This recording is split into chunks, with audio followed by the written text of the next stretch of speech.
नमस्कार दोस्तों। विद्यार्थियों के मन में एक प्रश्न बहुत ज़्यादा आ रहा है कि सर मध्य प्रदेश पटवारी का एग्ज़ाम कब होगा। अब देखिए, मुझे लगा कि पटवारी से संबंधित आपके जो भी डाउट हो सकते हैं मुझे इसके ऊपर एक सीरीज लाना चाहिए, क्योंकि बहुत सारे आपके डाउट है जैसे कि सीपीसीटी अनिवार्य है या नहीं, एग्ज़ाम कब होगा, पटवारी के लिए नोट्स कैसे बनाए, कितना पढ़े, ऐसी बहुत सारी चीज़ें आपके मन में हैं। तो फिलहाल तो बात ये होती है कि सर इसका एग्जाम कब होगा ये हमें बतला दीजिए।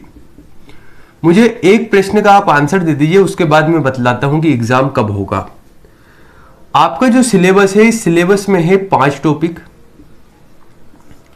5 टॉपिक में पहला है मैथ्स, दूसरा है हिंदी, इसके बाद कंप्यूटर, चौथा है यहां पर आपका ग्रामीण अर्थव्यवस्था और पंचायती राज, और एक और क्या बच रहा है, मैथ्स हो गया, हिंदी, कंप्यूटर, ग्रामीण अर्थव्यवस्था, पंचायती राज, इसके बाद जीके। आप जानते हैं इस सिलेबस में 100 क्वेश्चन यहां पर आते हैं। इन 100 क्वेश्चंस में प्रत्येक टॉपिक से, यानी कि मैथ्स अगर है तो 20 क्वेश्चन, हिंदी से 20 क्वेश्चन, कंप्यूटर से 20 प्रश्न, ग्रामीण अर्थव्यवस्था पंचायती राज से 20 प्रश्न और जीके से भी 20 प्रश्न आते हैं। यानी कहने का मतलब हर एक टॉपिक से 20-20 प्रश्न बनते हैं, कुल मिलाकर 100 प्रश्न बनते हैं। तो मुझे ऐसे कितने स्टूडेंट हैं जो कह सकते हैं कि इन 100 क्वेश्चंस में से 70 क्वेश्चंस अभी हम ला सकते हैं। अगर आज पेपर ले लिया जाए हमसे तो हम 70 क्वेश्चन से सोल्व कर सकते हैं। जब मैं स्टूडेंट से यह बात कहता हूं तो मुझे एक भी स्टूडेंट ऐसा नहीं मिलता जो कह सकता है कि 70 क्वेश्चन लाने की मेरी जिम्मेदारी है, मैं ला सकता हूं। इसका मतलब ये कि आपको भी पता है कि आपकी जो तैयारी है, इस तैयारी का लेवल क्या है। हम उलझे रहते हैं कि एग्जाम कब होता, एग्जाम आ जाता है, नोटिफिकेशन आ जाती है, एग्जाम हो जाता है, और एग्जाम होने के बाद जिनका सिलेक्शन होना है उनका सिलेक्शन भी हो जाता है, और हम इन्हीं बातों में उलझे रहते हैं। फिर कोई सी नई वैकेंसी आ जाती है, फिर हम इन्हीं बातों में उलझे रहते हैं। समझ रहे मेरे कहने का मतलब। अगर नहीं बात आपको ध्यान है तो आप 12th और 10th के पेपर ध्यान रखिए।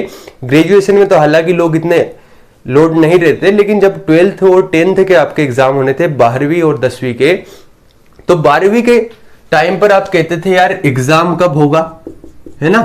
और जैसे ही एग्जाम नजदीक आता है कि यार काश मुझे मैथ के पेपर में 6 दिन और मिल जाए, 7 दिन और मिल जाए, ये हालत सभी की होती थी। मेरे कहने का मतलब ये है कि एग्जाम कब होगा, अगर आप इस बात पर ध्यान ना देकर इस बात पर ध्यान दें कि मेरा कितना सिलेबस कंप्लीट हो गया है, क्या मैं इस 100 में से 50 या 60 नंबर के अभी क्वेश्चन सोल्व कर सकता हूं। अगर हां, तो फिर भी आप एक बात सोच सकते हैं कि एग्जाम कब होगा, वरना आपके पास ये बात सोचने का तो समय ही नहीं होना चाहिए। आपके पास इस बात को सोचने का समय होना चाहिए कि कैसे मेरा सिलेबस पूरा हो। ठीक है। अब देखिए, अब स्टूडेंट कह रहे थे कि सर एग्जाम कब होगा, तो 2 स्टूडेंट हैं, एक तो जो तैयारी कर रहे हैं, इन्हें अभी किसी से मतलब नहीं है, और वास्तव में इनका सिलेक्शन हो जाना है। क्यों? क्योंकि इन्हें सिलेबस कंप्लीट करना है, सिलेबस कंप्लीट होना है मतलब सिलेक्शन इनका तय है। दूसरे स्टूडेंट इस बात में उलझे कि सर एग्जाम कब होगा। एक बात ध्यान रखिए, अगर मैं आपको कह देता हूं, मान लीजिए अभी चल रहा है मई, मैं कह देता हूं जुलाई में आपका एग्जाम हो जाएगा, तो क्या ये मेरी बात जो मैं कह रहा हूं ये तथ्यपूर्ण है, यानी क्या मैं प्रमाण से ये बात कह रहा हूं? तो आप कहेंगे सर नहीं। तो अगर मैं ये बात कहता हूं कि आपका एग्जाम जुलाई में होना है, अगस्त में होना है, या 15 दिन बाद होना है, तो आप मुझ पर विश्वास कर रहे हो, तो मैं किस तथ्य पर यह बात कह रहा हूं? मेरे कहने का मतलब समझिए कि मैं कभी भी झूठे दावे नहीं करता, मैं हमेशा तथ्यपूर्ण बात करता हूं।